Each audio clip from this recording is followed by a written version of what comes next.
سرکار دو عالم صلی اللہ علیہ وسلم تشریف لائے ہمارے، اور آ کر آپ علیہ السلام نے ارشاد فرمایا. اب صحابہ سے میرے آقا ارشاد فرمانے لگے، الیس تشہدون ان لا الہ الا اللہ وانی رسول اللہ، کیا تم اس بات کی گواہی نہیں دیتے ہو کہ میں اللہ کا رسول ہوں، اللہ کے سوا کوئی معبود نہیں اور میں اللہ کا رسول ہوں؟ کیا اس بات کی گواہی نہیں دیتے؟ اب آپ جانتے تھے کہ صحابہ گواہی دیتے ہیں، جانتے تھے، لیکن قربان جو میرے آقا کریم صلی اللہ علیہ وسلم کا انداز تعلیم کیسا تھا، کیسی زبردست میرے آقا کریم صلی اللہ علیہ وسلم کی گفتگو ہوا کرتی تھی. یہ اپنے غلاموں سے پوچھا جا رہا ہے، حالانکہ آپ جانتے ہیں دہرا کیوں رہے ہیں، سارے صحابہ صحابی بنے ہی تب تھے جب انہوں نے یہ کلمہ پڑھا تھا، یہ صحابی بنے ہی تب تھے جب کلمہ پڑھ لیا تھا. دہرایا کیوں جا رہا ہے؟ دہرانے کی وجہ بتا دوں، فرمایا یہ نعرہ تکبیر اور نعرہ رسالت دہراتے رہا کرو، یہ نعرے دہراتے رہا کرو، تمہیں اپنی اصل یاد رہے گی. یہ آپ کہتے ہیں کہ محافل میں نعرے کیوں لگائے جاتے ہیں، یہ لوگ کہتے ہیں ایک یہ تو بغیر نہیں گزارا تھا، کہاں نہیں ہوتا گزارا. میرے آقا صحابہ کو بار بار جو یاد کروا رہے ہیں، الیس تشہدون ان لا الہ الا اللہ وانی رسول اللہ، کیا اس بات کی گواہی نہیں دیتے ہو کہ اللہ کے سوا کوئی معبود نہیں اور میں اللہ کا رسول ہوں؟ پوچھا یہ کیوں پوچھ رہے ہیں؟ صحابہ سے پوچھ رہے ہیں جن کے ایمان پہاڑوں کی چٹانوں سے بھی زیادہ سخت ہیں، ان سے پوچھا جا رہا ہے. وجہ کیا ہے؟ وجہ یہ ہے کہ اے میرے صحابہ، تم نعرہ تکبیر کو بھی دہراتے رہنا، نعرہ رسالت کو بھی دہراتے رہنا. اللہ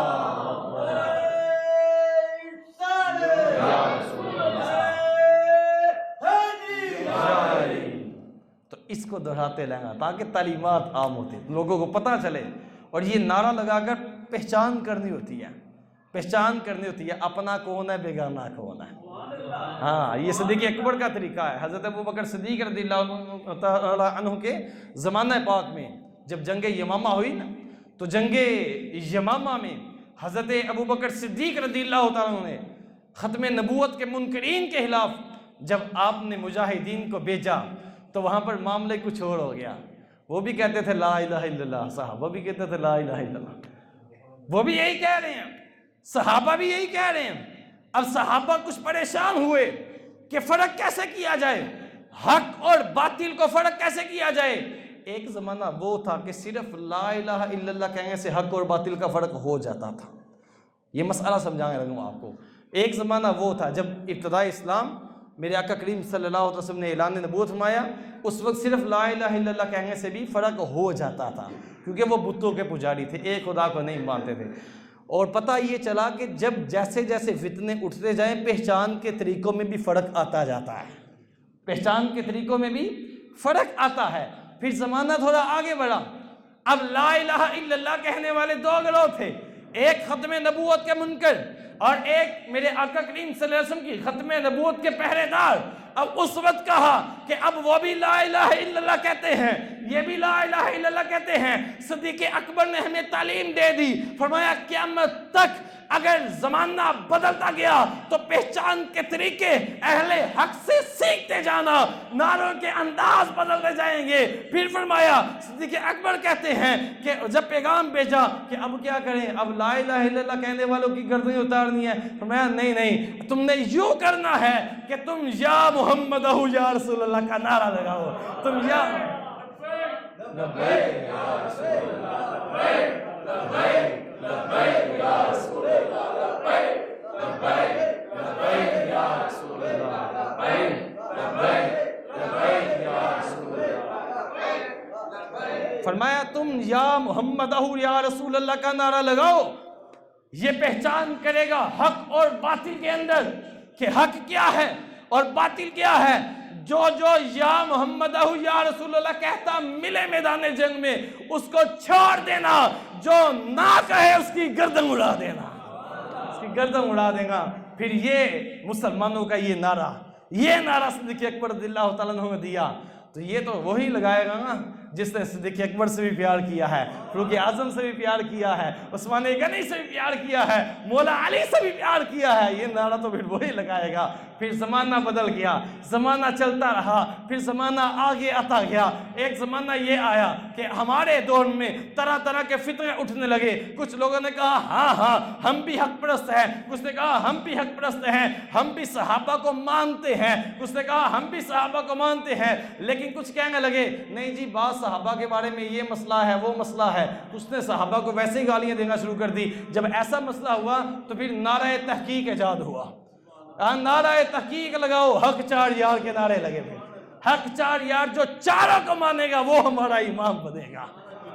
پھر چاروں کا نعرہ لگانے والوں میں بھی خرابی پیدا ہو، یہاں بھی مسئلہ ہوا، یہاں مسئلہ یہ ہوا کہ اب چاروں کا نعرہ لگاتا ہے لیکن حضرت امیر معاویہ کو نہیں مانتا ہے، وہاں پر آ کر خرابیاں کرتا ہے، وہاں پر آ کر کہ نہیں نہیں یہ ہو گیا تھا وہ ہو گیا تھا۔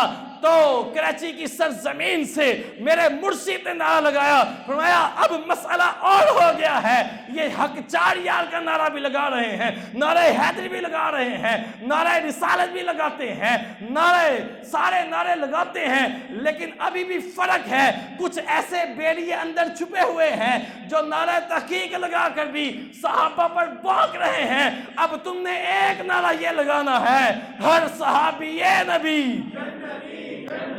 ہر صحابی نبی۔ پھر یہ نعرہ وہاں سے اٹھا، جب یہ نعرہ وہاں سے اٹھا تو گلی گلی نگر نگر بچہ بچہ پکارنے لگا، ہر صحابی نبی، ہر صحابی نبی۔ ایسا نمک چھڑکا، ایسا نمک میرے مرشد نے جو اہل سنت کے اندر بیٹھی ہوئی ان کی صفوں پر اور ان کی گدیوں پر بیٹھی ہوئی بیرے تھی جو ایمان کے لٹیرے بنے تھے، اس وقت امیر اہل سنت نے وہ نمک چھڑکا جو سپولیا تھا، جس کو حضرت امیر معاویہ کے نام سے طبیعت خراب ہو جاتی تھی، جس کو صدیق اکبر رضی اللہ عنہ کے نام سے طبیعت خراب ہوتی تھی، کسی کو عثمان غنی کے نام سے چڑ تھی، کہا یہ سارے سپولیے جب چیخنے لگے، کوئی پنڈی کی سرزمین سے بولتا ہے آئے ہائے یہ کہاں سے آ گیا، یہ کس نے لگا دیا، کوئی کینیڈا سے واپس آ کر یہ چیخیں مارتا ہے، یہ کیسے ہو گیا۔ میرے مرشد نے بڑی خاموشی کے ساتھ ان ساروں کا یہ بیان کر دیا، کہا اس وقت زمانہ اور تھا، لا الہ الا اللہ سے پہچان ہو جاتی تھی، پھر یا رسول اللہ کے نعرے سے پہچان ہونے لگی، اب اگر کسی کو امام بنانا ہے تو اس کے سامنے ہر صحابی نبی کا نعرہ لگاؤ، اگر جنتی جنتی کا نعرہ لگائے تو امام بنا لو، اس کا امام بنا لو۔